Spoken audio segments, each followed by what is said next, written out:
let's start at the start, okay? Let's go right to the beginning, which is I saw the still images of this in Seattle. I thought that was a friend of ours over there, but apparently not at the window. So we begin with the beginning at the opening ceremonies of the Olympics. I'm watching this with the family on Friday night, kids included, okay? Okay. We'll get into the Last Supper drag show or whatever that was. Bearded man. Yeah, I don't. Blue Man Group. It happened so fast in a flash that, thank God, I think NBC pretty quickly just went away from it and went to the Parade of Nations, which was on the River Seine, and they were coming in on the boats, which was pretty cool. Hutton, I did feel a little bit like Lee Greenwood in watching these opening ceremonies, in that I'm proud to be an American when I watched that. I thought parts of it were really cool. I thought the implementing the river and having all the countries come in on boats. It was also funny to see some of the smaller countries come in on a dinghy, what it looked like. You know, like Bahrain comes in and they're on a tiny little John boat floating through their 8 athletes or whatever it is. And then here comes Great Britain. Here comes Australia. Here comes America looking like a damn warship where everyone's got an American flag. Not just the one flag bearer was LeBron and Coco Gauff in the front.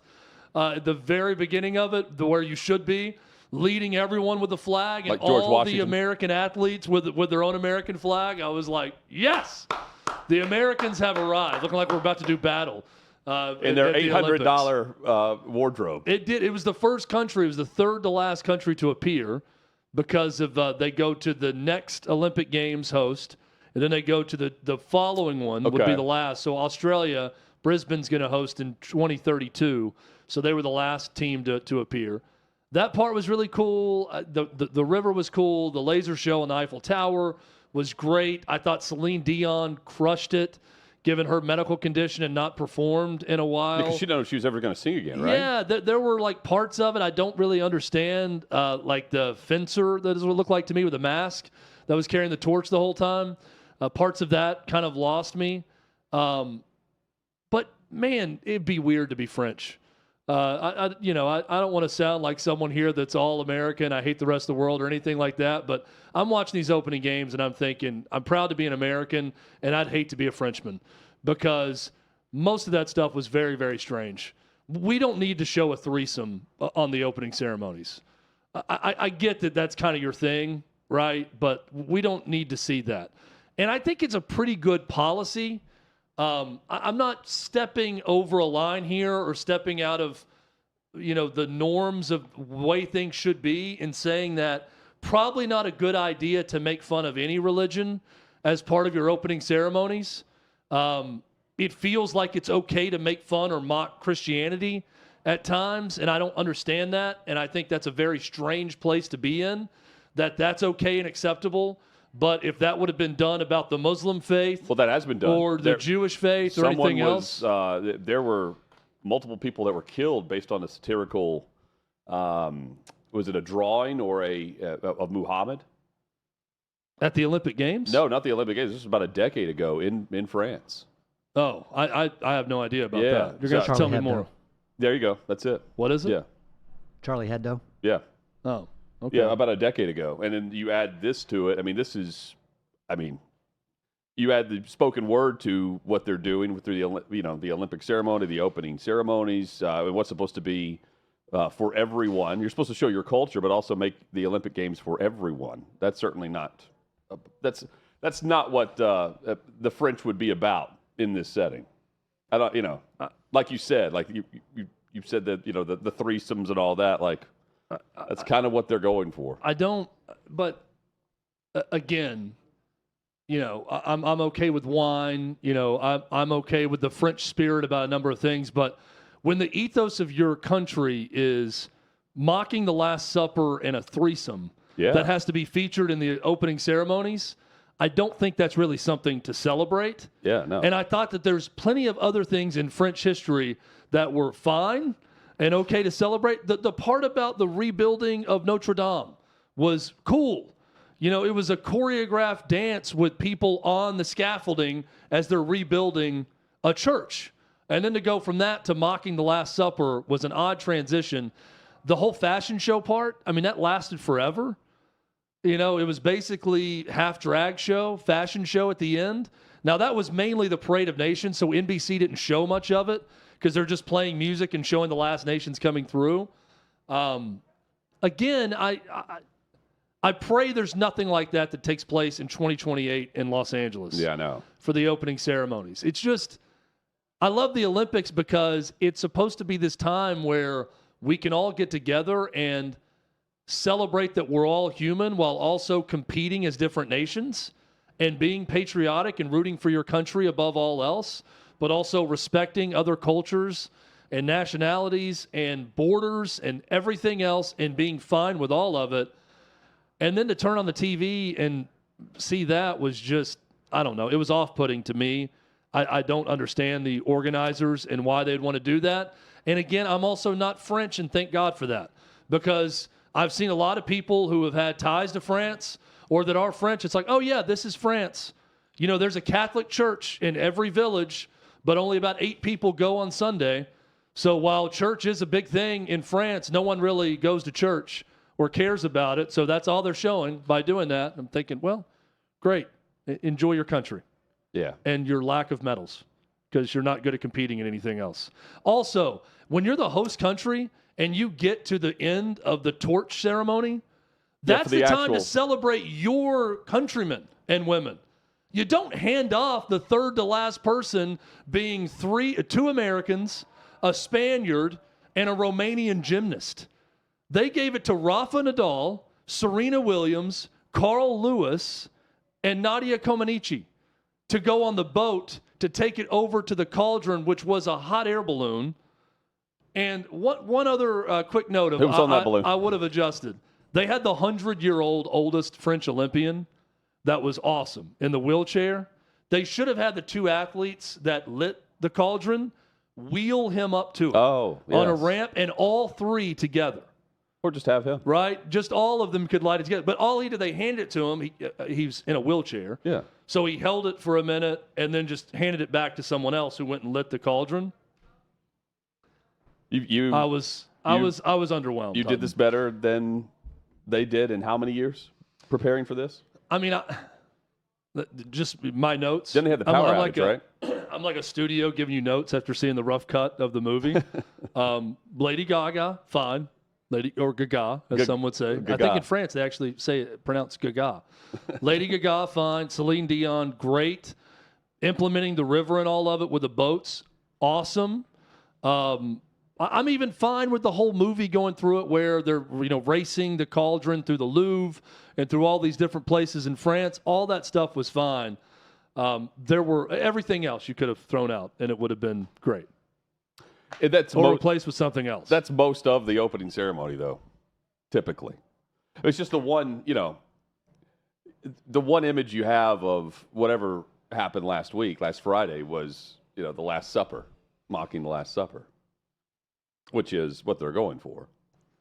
And then you have the blue man coming out of the feast like it's the last, literally the last meal, where he's the one that will be eaten. Except, literally and figuratively, is the person portraying Jesus in this? Are they on a DJ board? Is that what I'm seeing in front of that person? Is that or the Batmobile, whatever that is? Are they hitting the 1s and 2s on that? I have no idea. No. Yeah. Look, man, I'm. They now more than ever. I'm happy to be an American. And you will stand for, if you hate this country, God bless USA. I don't get it. Because in 2028 in Los Angeles, if there's one thing I can guarantee, all right, one thing, it is that we are not going to hand the torch to anyone that's not American in the last moments leading up to that cauldron being lit. That's the one thing I can guarantee. God forbid we hand it to someone who doesn't want to be American. Right. It was very typical French fashion that they handed it off to other nations to do the heavy lifting, to get that torch. No one from down the river to the cauldron. That's very French-like. That hey, you guys do the hard work here for us, and we're going to honor you in this moment. What was the French movie where subtitles and recently it was a finalist, I believe, or maybe it won Best Picture. The Artist? Maybe it was The Artist. I don't know. That's probably it, Chad. I don't watch a lot of French cinema. I just know it was nominated for Best Picture. This is probably it was around the time we went to New York. And Yeah. You compared notes Yeah. on Best Picture. I did not watch this French film. I'm sure our guy Colin got real excited when Zinedine Zidane was at the beginning, then at the end.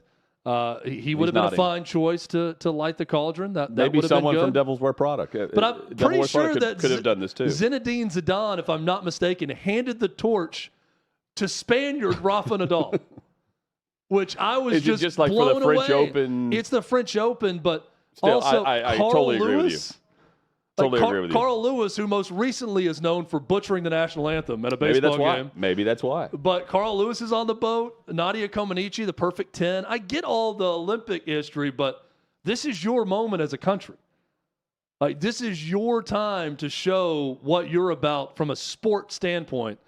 And it's Zinedine Zidane handing the torch to a man representing Spain. Can you imagine if in LA, an American, if Kerry Strug has the cauldron Chad, and hands it to a Chinese gymnast to take it the length? I mean, I'm turning off the Olympics, that Olympiad forever. In 2028, if they even come close to the moment we had with Muhammad Ali in Atlanta. So I had this discussion Can with they a even lot come of people close over the to weekend, that moment? Hutton. I want to get your thoughts on this. Okay. Here is my idea, and I saw this being debated on social media all weekend. 2028 in LA. Yeah. Who is the perfect sports figure to light the cauldron in the Olympics? The best suggestion that I saw was the entire 1992 Dream Team together. All still alive. I mean, can you imagine Magic. Michael Jordan, Magic Johnson in LA? They handed Magic in the end. Right. In Los Angeles, he's the one that actually lights it, but all we together. know it would be Bronny, but Patrick Ewing, Charles Barkley, Christian Laettner. Can you imagine Christian Laettner getting that spotlight as part of that team? Chris Mullin, John Stockton, Karl Malone, Scottie Pippen, and Jordan together. How awesome that'd be. Here would be my dream Olympics. That if they had the final 5 to 10 people that are running it up, I think it's one American Olympian legend, Kerry Strug, Michael Phelps. Go down the list. Summer Olympic legends that have been a part of a big moment or have a ton of medals. And then you intermingle that with the movie industry. Famous actor, athletes. Sylvester Stallone should carry it as Rocky. You're in LA. You're in Hollywood. Emilio Estevez. You could mix both. If they want to put Tom Cruise handing it off to an actual athlete who is all over these Olympic Games also and has been there cheering on America. Charlie Sheen. But if you're going to mix in Hollywood and the games. I'll think about all the baseball games. Yeah, but you don't hand it off to Colin Farrell, who's Irish. This is my point about France getting it confused, right? Like Daniel Craig isn't going to take it over at some point. In London, he was a part of the games. In America, he's not. So I'd be fine with that, too. Here to light the torch, we have the cast from True Blood. Let's get all of the foreign actors from Game of Thrones together now. Did any of you take archery for the show? We're going to have you light it by on the bow back and arrow. of a dire wolf. Yes. Is there a dragon? Can a dragon fly one of you in? Lord of the Rings. I mean, I think the Dream Team's the best a great idea I've heard so far. How cool of a moment that would be. Because it's going to be hard to top Muhammad Ali in Atlanta. That's it. But there's something that would be pretty close. They've got time. Because has that group ever been completely awesome. together in the same place at one time? And if they're all repping the red, white, and blue? What would Isaiah Thomas think? Together? NBC has like the Snoop cam where he's with the families of the athletes and everything. No, I just think you have an Isaiah cam for the last moments. We go live to Isaiah Thomas's home where we have a camera on him for this moment for the 92 Dream Team. This is the shot of him at home. Isaiah, your thoughts. You just get Hutton there with your thoughts on this ceremony. Isaiah, your thoughts. Well, Michael blocked me from being here.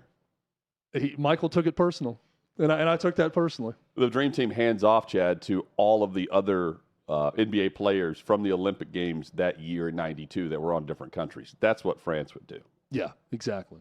Here's to Dikembe Mutombo. Right. Luke Longley. I'm sure Paris is awesome. I've never been. I'd like to go at some point in my life, but I just thought it was a botched.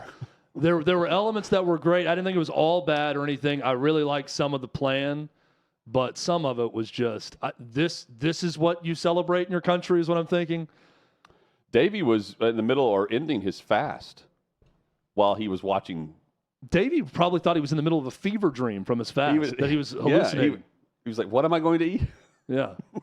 What was that just walked on in the drag show? What was just unveiled on this platter? What was just served up? What were you thinking, Davey? Did you see this? No, I didn't. Not in the moment. Because this was live. Because this was on tape delay on NBC. Yeah, this weekend was kind of a blur altogether for me. I was kind of struggling the last couple of days. I'm sure. But I did manage to complete the 7-day, 168-hour fast. You did eat.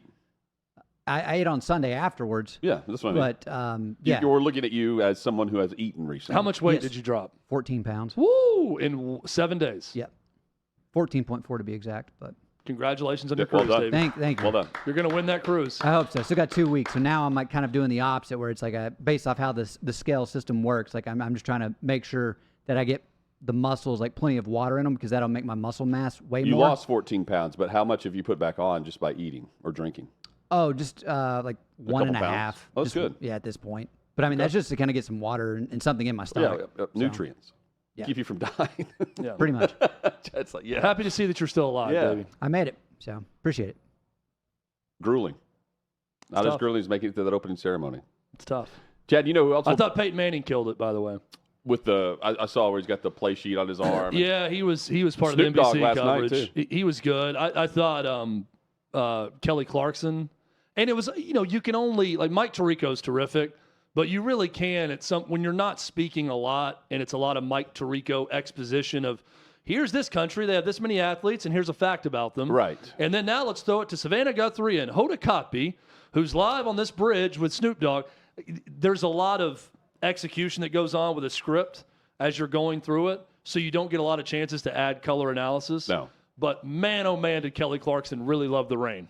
That's all she talked about. Guys, I don't know about you, but I think the rain's making it better. It's beautiful in the rain. I love this rain. And you can tell Peyton is like, the rain the doesn't rain make sucks. it better. I hate the rain. The rain sucks for sports. France deserves this. It's like, I think the rain's making it better. And And Peyton was just silent. There was a power outage.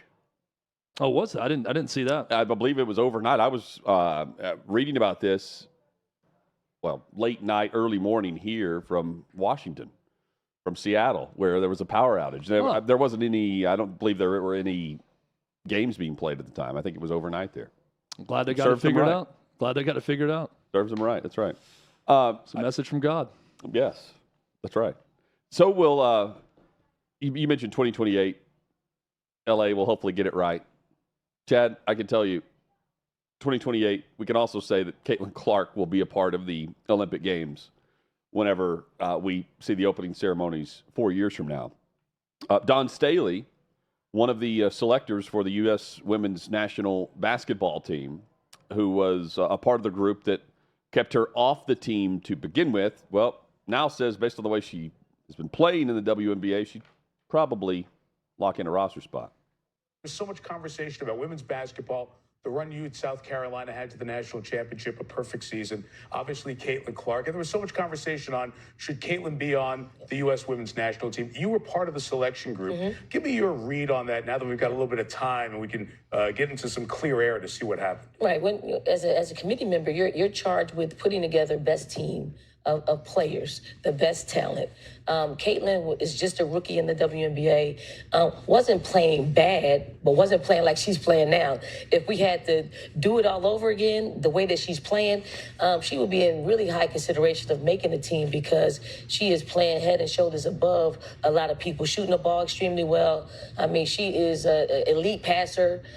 She's just got a great basketball IQ, and she's a little more seasoned in the pro game. In a couple of months. Yeah, in a couple of months Yeah, than she was 2 months ago. That's great perspective to add there. What she's saying right there is what Chad and I were saying at the time. At the time when the roster came out, it's hard to argue the 12 that they had against the way Caitlin Clark was playing at the time. She was a turnover machine at that point. Yeah, I mean, still turns the basketball over, but is putting up numbers that are better than where some of these other players left off for their WNBA season.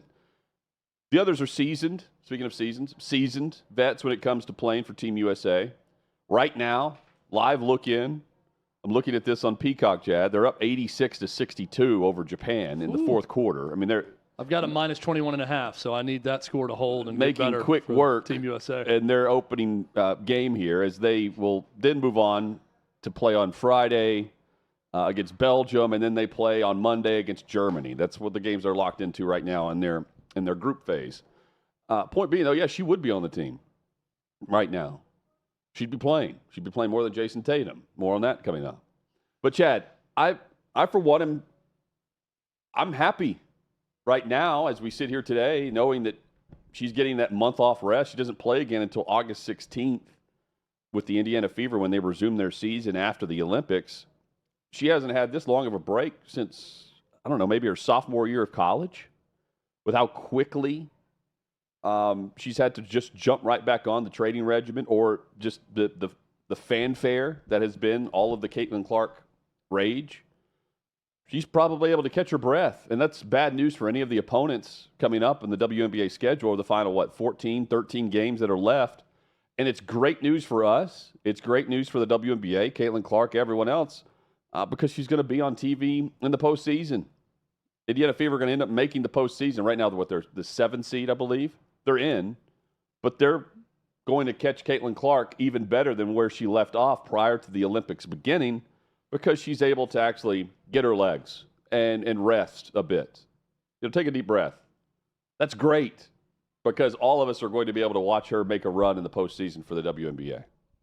Yeah, I would prefer to see her in the Olympics. I don't know how much she'd be playing. I don't think that I don't know how much we'd be watching her right now. Yeah, I don't know at 2 o'clock Central Time start how much I'd be watching. I watched a lot of the U.S. men's yesterday game, pretty much all of it. On a rainy day in Nashville, I sat and watched start to finish their game against Serbia. So I don't know how much it would pull us in. It would be cool if she had a chance at this young age, starting out in her career, to be a part of it. Sure. I was fine with the decision at the time. I'm great with Dawn Staley's answer and explanation as a part of the selection committee, what she said. Hey, right now, if we're repicking, she's on the team based on what we've seen since then. So the deadline like that was honesty. Weeks out from this. Yeah, it was like a week into her career, or 2 weeks in when they were starting to talk about the actual the team. deadline, even for the alternates, for them to actually make changes. The deadline was a couple of weeks ago for that. Yeah. Here's what I hope wasn't the case, and I fear that it was it wasn't just she's not good enough right now. It was the old guard doesn't want her on the team. Diana Taurasi, Brianna Stewart, the old guard that's been on this team for multiple Olympics, they don't want this new young hotshot there because she hasn't earned it yet, quote, earned it. I hope it wasn't their decision to make and that wasn't a big part of it. I don't know that it was a big part of it. I think it was a part of it. I do think that the chemistry of the current roster was a part of it. It's the same reason the woman with the Dallas Wings that starred in the All-Star game against Team USA said she pulled herself out of consideration because in talking with the team, it was too political for her about whether or not she was going to be on the roster or not. And that's why she didn't want to be a part of it. So I fear that was a part of the selection process. But I think she also knew that she wasn't going to be selected if she was an alternate, quote unquote, based on previous history there. But I mean, if she's in the game, and no doubt the viewership's going to be up. Okay, it's going to be live on NBC. But on a Monday afternoon, where the game right now is 90-64, and she enters the game, I don't know how much I'm paying attention to that, to watch her hit a couple threes. I'll be tuned in and locked in whenever they tip back off August 16th. It's amazing that now we're talking about we're going to be tuned in and locked in to WNBA, not Olympic basketball. Well, like how quickly that shifted. I mean, when I say locked in, I mean I'll be paying attention to what is going on here. If the game was close, it's going to be a story that she's not on the team. Well, if they don't win gold, I mean that's where it is. Will. They're going for 8 straight, I think, gold medals. If they were to stumble and not win, I mean they could have a close game or 2 and still be fine. But if they don't win gold, then the second guessing's really going to start. I would also say that I love Caitlin Clark. I think the way she's been playing lately and right now, she should be on this team.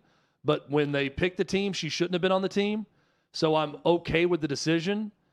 I also can't sit here and say that, boy, if Caitlin Clark was on the team, they would have won gold. That's right. If they don't win it. But we'll have to see what happens. I still think they're going to win easily. Yeah. And, I mean, If I had to guess, they'll still win the gold easily. Kennedy Carter, is it Kennedy? What's her name? Kennedy Kennedy Carter. Is it Carter? Yeah. I always want to say Spelled Kennedy.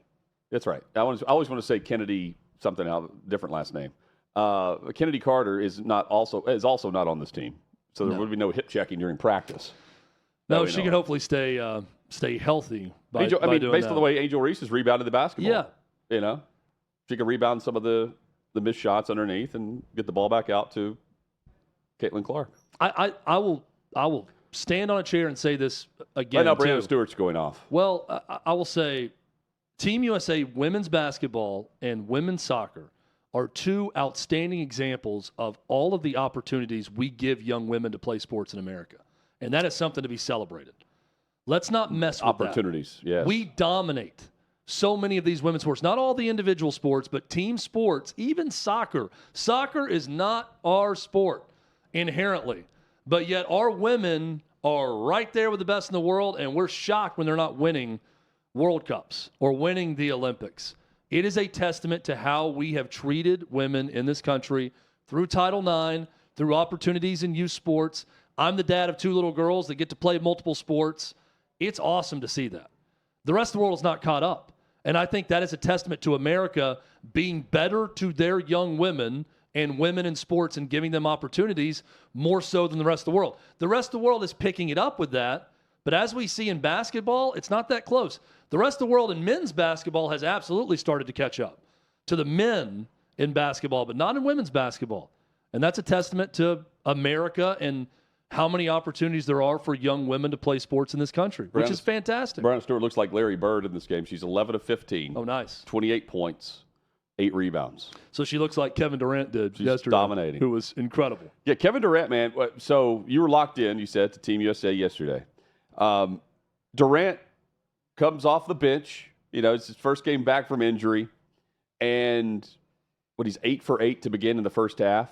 He has 21 points in the first half. LeBron went 5 for 5 in the first half. They were trailing by a couple buckets whenever Durant comes off the bench. And then Team USA goes on to lead at halftime and then win the game. Durant, though, for whatever reason, Chad, he just comes to play. This is his 4th Olympics.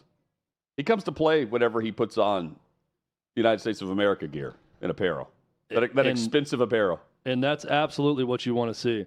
I sent you guys this stat. Kevin Durant had never dropped 20 points on 100% from the field in any half of his NBA career, including postseason. He went for 21 points on 8 for 8 shooting off the bench in the first half against Serbia. And included in that was an incredible buzzer beater where he starts as sort of the decoy. He's the first screener, and then he goes all the way around to the baseline, comes up, catches it, turns, 2 guys in his face, fading away, falling to the court, and nails a buzzer beater to go up, 58-49 at halftime, and did his best Prince impression afterward, I'm sure. It was a terrific performance, and I thought Team USA looked really good in that game. So he's I'll tell you who was not good in that game. Okay. Dwayne Wade on color commentary is terrible. And I give the guy some slack in that he's just starting out. Oh, you're being nice. I thought Hutton, I didn't know he was doing the games. And halfway through, I'm like, who is this dude? Is this like one of the alternates? Yeah, did someone get sick? That plays in the NBA right now? Like the way he was talking about Jason the players Tatum in the team. He was not good talking about the Serbia's players. Had very little knowledge about anything going on. Now, he was saying like we and us and kind of tripping himself up doing that a lot, but that's fine because he's been an American basketball player. That didn't bother me as much. I hear Dwayne Wade and I think natural on TV. He's going to be really good in whatever he does in broadcasting. He hosts Peyton Manning's game show thing. You got to beat the clock or whatever it is inside this cube. You know what I'm talking about? I have no. I don't know. What Omaha Productions owns it, and they have Dwayne Wayne hosting it. Well, I would think he'd be good on network television. He was awful. He was awful during this game. I mean, awful. That surprises me. And no presence. Like usually when you hear someone in color commentary, they've got a certain presence on air. Zero presence from Dwayne Wade. I was shocked because I thought he'd be really good.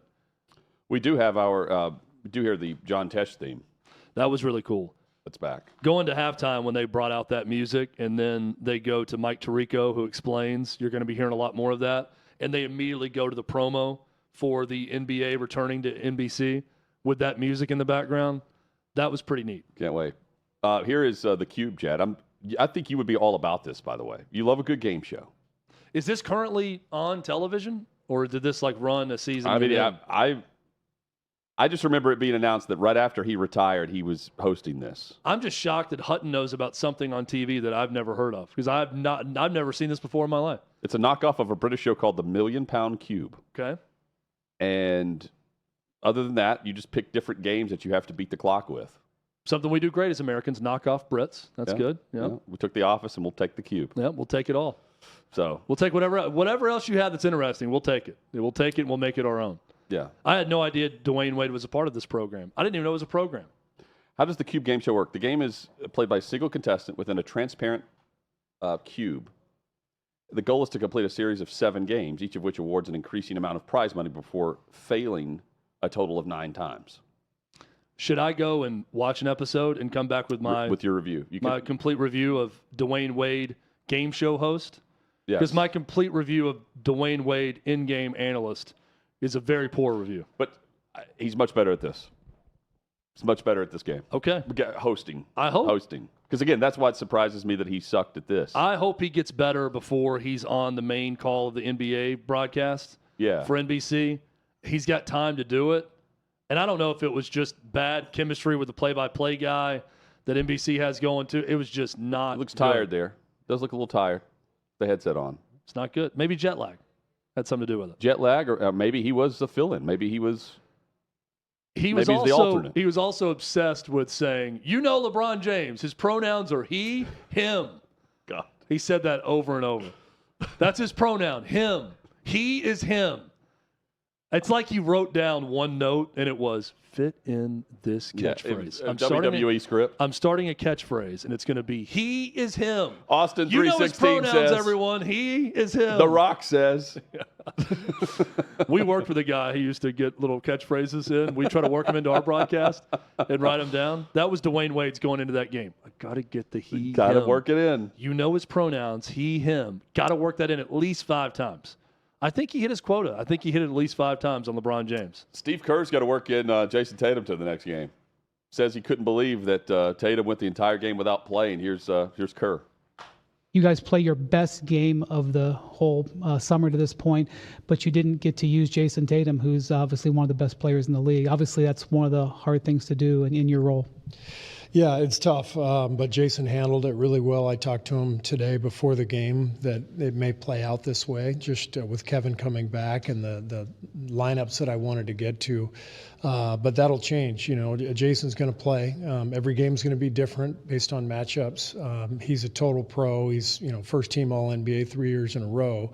I felt like an idiot not playing him, but in a 40-minute game, you can't play more than 10. You really can't. And, so I think he's an amazing guy, great player, and handled it beautifully. And, he'll be back out there next game. That's how great that our team is. Jason Tatum, who just has a $315 million contract, is sitting the bench. You'll be playing. Put him on color commentary. You'll be playing the Christian Laettner role in today's game. If this is the new dream team, you're our Christian Laettner, even though you're one of the best players in the league. Tyrese Halliburton, I don't think played either. He was kind of the odd man out. But of the 12. No he said story he there. Play 10. Yeah.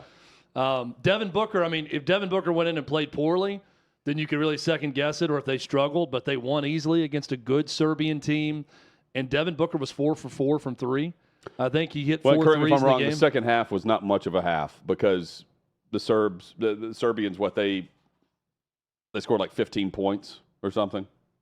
Yeah, it was 15 and 18 or something. It was not good. There was also early in the second half one of the worst Euro flops I've ever seen that drew a flagrant foul on Joel Embiid, where he did the thing where the whistle was blown. LeBron James just chest pumped a guy to the ground, like threw him off of him when he was tangled up with him, and then he goes flying. It was exaggerated. Yes. So they blow the whistle on that, and then a guy is driving on Joel Embiid, and he fouls him but it's like where you foul them where you just kind of grab them to, hold them up where they don't hit the ground. Yeah, and make sure the they don't get dude hurt. goes flailing to the ground. He grabs his face. He's down on the court. I mean, I feel like I'm watching Euros whenever they're going to be 4 years from now. He's like acting like he's bleeding. They've got medical trainers coming he's out. playing soccer. They hold up the game for a review, and they call a flagrant foul on Joel Embiid. He was trying to hold the guy up. It was something you'd see in an American game all the time, where it's like you fouled him, they've blown the whistle, but instead of him like going to the No ground harm, no or foul, but falling, you're yeah. trying to like make sure he doesn't hit the ground. Yes. And they called a flagrant foul on it. It was bad. It's like the reason why you don't hang on the rim. Yeah. Or you can hang on the rim if someone's underneath you. And there's no flagrant foul. We see that all the time, too. The theme of this first segment is do better, Europe. That's what I'm trying to get to here. Do better, Europe, but also do better. It starts with France. I like the Serbian style of play. I didn't like that moment. They're down like 14 at that point, and I think that charged up the Americans to go beat them even worse after that whole display. Yeah. And I got to admit, I kind of liked watching LeBron James just throw a guy into the camera well that was tangled up with him and trying to hold him. Do you think the blue-bearded man bird on the drag queen guy that comes out of the feast, right? What do you think he like goes and watches now from the stands? Like, do I think that if he plays pickup basketball, he's a flopper too? Yes, he's a fluffer too. He's both. Yes. He definitely flops and fluffs, but he's definitely a flopper. You think they like show him in the crowd? Yeah, we're gonna go watch Snoop Dogg with the family of this U.S. gymnast. And here's Bluebeard, also singing the French national anthem. Oh, it was. He also enjoyed the rain. Now, Lady Gaga singing in French, that was another one that was a little odd to me. Well, I understand she's an international celebrity and she's very talented. Yes, but her ability to go sing totally in French and it just feel totally normal, I thought she can really, mesh with any culture. She was great on the MTV dating show as a brunette, too. Yeah. Well, she looks like she's going to be great as Harley Quinn in the next Joker movie. She can blend in with whatever's going on. All these chameleons. But Lady Gaga was one of the highlights of that whole thing. So I was fine with her performance.